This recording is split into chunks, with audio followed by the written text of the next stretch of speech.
This is week 3 of ITCE 3200, and it's the final video. I think it's, what are we at? Week number 4, number 5? I think number 5.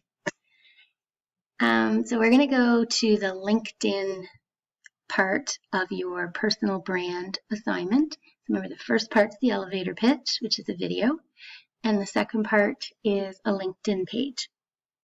So last week's slides showed you how to do everything that's required for the personal brand assignment except the about section. So, or the profile section. Sometimes it's called about, sometimes it's called profile.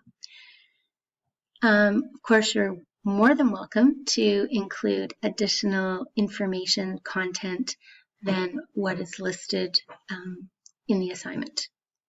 So, what I want you to do today is create an about or profile summary section for your LinkedIn. So I want you to click this link, and this is what you should get. Okay, it should go to a page that looks like this. And on this page, it tells you what is a profile summary and why they recommend you to do it. And then they have a list of, 10 examples of profile summaries. And for each one of them, they show you a little bit about the person's summary or about section. And then they tell you why it's good, why they think what's effective about the summary.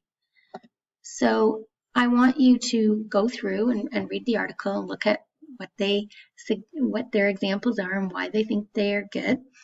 And I want you to think about, maybe one or two of the ideas that you might use to write an about summary or incorporate in an about section or a profile summary for your LinkedIn. And then, be mindful as well that they give you some things that maybe aren't such good ideas, or things that, you read it and you think that's maybe not a good idea. Okay? And then what I want you to do is use the tips at the bottom of the article to help you write a profile summary. Now, you don't have to use every single one of those tips, but I'm putting them on there or putting the link there so that you can use some of those tips to help you write it. And you don't need a really long about summary. It could just be 3 or 4 lines, might be 5 or 6 lines. But I do want you to have something in that section. And then don't forget, you need to edit your profile summary, and you need to make sure that it's clear, according to Glenn. Okay, and then I want you to do the final slides and read them and view them and click the links in the last hour at home. Thanks, and have a great week.